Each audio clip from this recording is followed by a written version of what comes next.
తిరుమల తిరుపతి దేవస్థానంలో ఇంత పెను విషాదం బహుశా ఎప్పుడు జరగలేదు.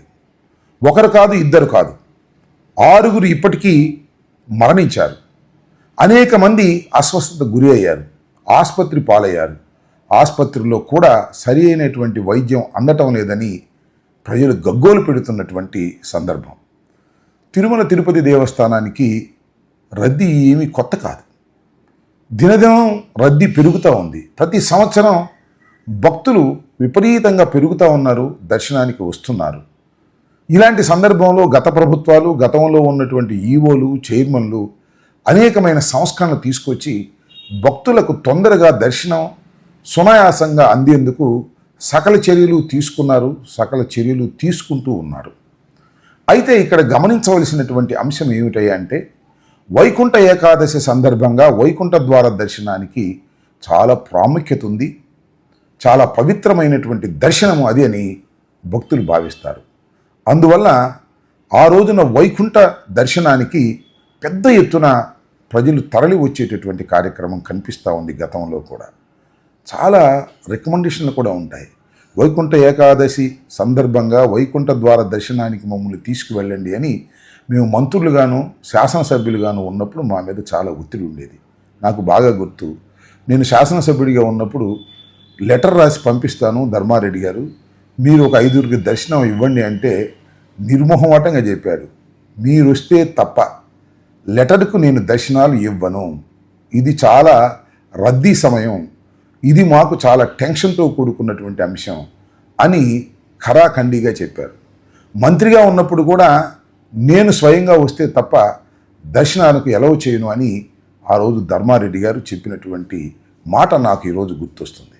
నిజంగా వైకుంఠ ఏకాదశి సందర్భంగా జరిగేటటువంటి దర్శనాల సందర్భంగా ఈవోకి కానీ జేఈఓకి కానీ అక్కడ ఉన్నటువంటి స్టాఫ్కి కానీ చాలా ఒత్తిడి ఉంటుంది, చాలా ఇబ్బంది పాలయ్యేటటువంటి పరిస్థితి ఉన్నప్పటికీ కూడా చాలా స్ట్రిక్ట్గా వ్యవహరిస్తే తప్ప దాని నుంచి వారు బయటకు రాలేరు.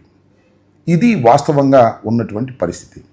మరి ఈరోజు ఎప్పుడూ జరగని సంఘటన, ఎప్పుడూ ఒత్తిడి లేనటువంటి పరిస్థితులు, ఎప్పుడూ తొక్కిసలాట జరగని పరిస్థితులు, మరి వాళ్ళు ఎందుకు జరిగాయి? దీనికి బాధ్యులెవరు? 6 నిండు ప్రాణాలు గాలిలో కలిసిపోయాయి. వైకుంఠ ఏకాదశి సందర్భంగా దర్శనం చేసుకోవాలని వచ్చినటువంటి భక్తులు సరాసరి వైకుంఠానికే వెళ్ళిపోయినటువంటి దుర్ఘటన నిజంగా చాలా బాధిస్తుంది. అది కూడా పవిత్రమైన స్థలంలో. తిరుమల తిరుపతి దేవస్థానం అనేది మన ఆంధ్రప్రదేశ్లో ఉండటం అనేది మనకు చాలా గర్వకారణం, మన అదృష్టంగా మనం భావిస్తూ ఉన్నాం. దాన్ని చాలా పవిత్రమైనటువంటి ప్రాంతంగా, పవిత్రమైనటువంటి స్థలంగా మనం అందరం భావిస్తాం. దాన్ని అలాగే చూసుకుంటూ వచ్చారు గత ప్రభుత్వాలు కూడా. మరి ఈరోజు ఎందుకు ఈ రకమైనటువంటి దుర్ఘటన జరిగింది అంటే దీనికి బాధ్యులు ఎవరు? దీనికి ప్రభుత్వం వైఫల్యం కాదా? దీనికి టీటీడీ బోర్డు బాధ్యత వహించవలసినటువంటి అవసరం లేదా అనేది ఇక్కడ ప్రశ్న. నేను ఒక విషయాన్ని ఇక్కడ గుర్తు చేస్తాను.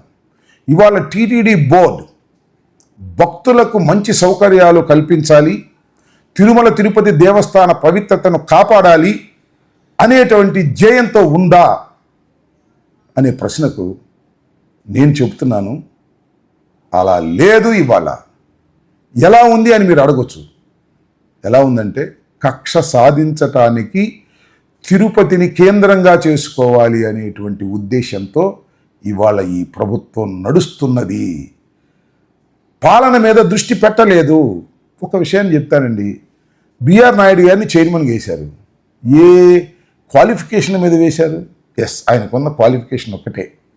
TV5 అధినేత చంద్రబాబు నాయుడు గారు అపోజిషన్లో ఉన్నప్పుడు జగన్మోహన్ రెడ్డి గారి మీద దుమ్మెత్తి పోయటానికి అభూత కల్పనలు, కల్పిత స్టోరీలు వేసి జగన్మోహన్ రెడ్డి గారిని అప్రతిష్ట పాలు చేయడానికి కృషి చేసి చంద్రబాబు నాయుడు గారు అధికారంలోకి రావడానికి ఒక మెట్టు సహాయపడ్డాడని కేవలం అదే ఉద్దేశంతో బిఆర్ నాయుడు గారిని మీరు చైర్మన్గా వేశారు తప్ప ఆయన ఉన్న తిరుమల తిరుపతి దేవస్థానపు యొక్క పవిత్రతను కాపాడతాడని వారిని నియమించారని అడుగుతా ఉన్నా. మొన్న ఆయన ఇంటర్వ్యూలో చెప్పాడు ఏమని, నేను అసలు తెలుగుదేశం ప్రభుత్వం అధికారంలో లేనప్పుడు ఈ 5 సంవత్సరాల కాలంలో ఒక్కరోజు కూడా తిరుపతికి నేను రాలేదు అని.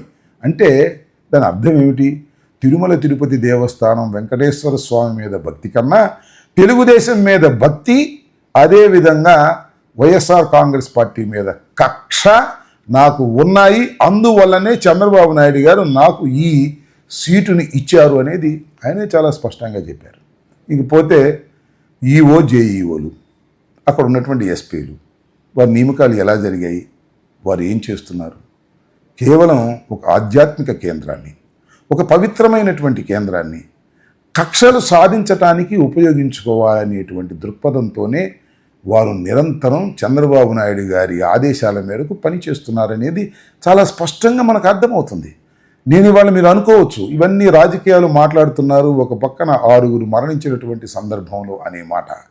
నేను చెప్పదలుచుకున్నది ఏమిటంటే, తిరుమల తిరుపతి దేవస్థానపు యొక్క పవిత్రతను నారా చంద్రబాబు నాయుడు గారు తీసి పక్కన పెట్టి అది ఒక కక్షపూరితమైనటువంటి కేంద్రంగా, అది జగన్మోహన్ రెడ్డి గారి మీద, సుబ్బారెడ్డి గారి మీద, ధర్మారెడ్డి గారి మీద కక్ష సాధించటానికి అక్కడ ఏమి దొరుకుతుందో చూసి కేసులు పెట్టి వారిని లోపలి వేయాలనేటువంటి ఏకైక దృక్పథంతోనే చంద్రబాబు నాయుడు గారు పరిపాలన చేస్తున్నారు. దానికి జేఈఓ గారు, అదేవిధంగా అక్కడ ఉన్నటువంటి ఈఓ గారు, అక్కడ ఉన్నటువంటి చైర్మన్ గారు, కాస్త ముందుకు వెళితే అక్కడ ఉన్న సుబ్బారాయుడు అనే ఒక ఎస్పీ గారు పనిచేస్తున్నారు. మొత్తం టోటల్గా పాలనని పక్కన పెట్టి కక్షపూరితమైన వాతావరణాన్ని క్రియేట్ చేయటం వల్లనే ఇవాళ ఈ సంఘటన జరగడానికి ఒకానొక కారణమని ఈ సందర్భంగా నేను చెప్పదలుచుకున్నాను. అంతేకాదు, ఇంకొక విషయం, నాకు శ్రీనివాసరాజు గారిని తెలుగుదేశం ప్రభుత్వంలో జేఈఓగా పనిచేశారు. ఆయన స్టేట్మెంట్ నేను చూశాను. ఏమన్నారంటే, వైకుంఠ ఏకాదశి సందర్భంగా దర్శనాలు కావాలి అంటే ఖచ్చితంగా మీరు పాసులు తీసుకుని వస్తే తప్ప, ఎక్కడైతే ఈ పాసులు జారీ చేస్తున్నారో ఆ పాసులు తీసుకుని వచ్చి క్యూలో నిలబడితే తప్ప వైకుంఠ దర్శనం మీకు దక్కదు అనేటువంటి ఒక కొత్త ఆలోచనని వారు ఇవాళ ప్రచారం చేశారు. జనరల్గా ఏం జరుగుతుందంటే, క్యూలో నిలబడ్డ వారందరికీ కూడా వైకుంఠ దర్శనం కూడా చేస్తారు. ఆ రోజు కూడా దర్శనం ఉంటుంది పూర్వం. కానీ కొత్తగా వచ్చినటువంటి ఈ పాలక మండలి అసలు అలా కుదరదు, మీరు టోకెన్స్ తీసుకోవాల్సిందే అన్నప్పుడే 1,20,000 టోకెన్లు వారు ఇష్యూ చేయడానికి సిద్ధపడ్డప్పుడు టోకెన్ల దగ్గర జరిగినటువంటి ఒత్తిడి. సహజంగా ఒత్తిడి జరుగుతుందని తెలుసు కదా, ఎందుకు పోలీసు వారు నిర్లక్ష్యం చేశారు? ఎందుకు సరైన బందోబస్తు పెట్టలేదు? ఎందుకు ఆ నిర్లక్ష్యం? ఖచ్చితంగా ఇవాళ ఒక పవిత్రమైనటువంటి దేవాలయం దగ్గర ఇలాంటి ఘోరం జరగటానికి ప్రభుత్వ నిర్లక్ష్యమే కారణం తప్ప మరొకటి కాదు అనేది క్లియర్గా అర్థమవుతుంది. సరే, చంద్రబాబు నాయుడు గారు స్టేట్మెంట్లు ఇచ్చారు. అరే ఏమిటి అన్యాయం, ఏమిటి అక్రమం? ఆయన ఒక కొత్త టైప్లో వ్యవహరిస్తూ ఉంటారు. ఇలాంటి సంఘటన జరిగినప్పుడు వెంటనే ఫోన్ చేసి అధికారుల్ని ఆయన దూషిస్తారు, అధికారుల మీద అరుస్తారు, చైర్మన్ గారి మీద అరుస్తారు, ఈఓ మీద అరుస్తారు, ఎస్పీ మీద అరుస్తారు. అరిసి అది ఈనాడులోనూ ఆంధ్రజ్యోతిలోనూ చంద్రబాబు నాయుడు గారి ఉగ్ర రూపం చూపించాడు అనేటువంటి ఒక స్టోరీ నడుపుతారు. దాంతో చంద్రబాబు నాయుడు గారు చాలా బాగా చేస్తున్నారు అనేటువంటి భ్రమ కలిగిస్తారు. నేను మనవి చేస్తున్నా, వీరందరినీ కావాలని మీరు నియమించుకున్నారు. ఆ కావాలని నియమించుకున్న వారి అసమర్థత మీ అసమర్థత కాదా అని నేను అడుగుతా ఉన్నా. అదేవిధంగా లోకేష్ గారు కూడా ట్వీట్ చేశారు, చాలా అన్యాయం, చాలా అక్రమని. ఈ అన్యాయానికి, అక్రమానికి చంద్రబాబు నాయుడు గారి పరిపాలన అసమర్థత, చంద్రబాబు నాయుడు గారు నియమించినటువంటి వ్యక్తులు పరిపాలన గాలి కొదిలేసి అందరి మీద కక్ష తీర్చుకోవాలని చేసేటటువంటి ప్రయత్నం వలనే ఇలాంటి సంఘటన జరిగిందని నేను చాలా స్పష్టంగా అభిప్రాయపడుతున్నాను. ఇప్పుడే అన్ని విషయాలు మాట్లాడే అనవసరంగానే రాబోయే కాలంలో చాలా విషయాలు తిరుమల తిరుపతి దేవస్థానం గురించి మాట్లాడదాం. ఏది ఏమైనా తక్షణమే విచారణ జరిపి ఇమీడియట్గా యాక్షన్ తీసుకోకపోతే కేవలం స్టేట్మెంట్లకి, చంద్రబాబు నాయుడు గారి అరుపులకి పరిమితమైపోతే రాబోయే కాలంలో చాలా ప్రమాదాలు కొండ మీద కొండ దిగువన జరుగుతాయి. పవిత్రతను కాపాడి ఆ వెంకటేశ్వర స్వామికి సరైనటువంటి సేవ చేసేటటువంటి కార్యక్రమాన్ని ప్రభుత్వం చేపట్టాలని, మరణించిన ప్రతి వారిని కూడా వారి కుటుంబాలను ఆదుకోవాలని, వారికి అండగా నిలవాలని మనస్ఫూర్తిగా కోరుకుంటున్నాను.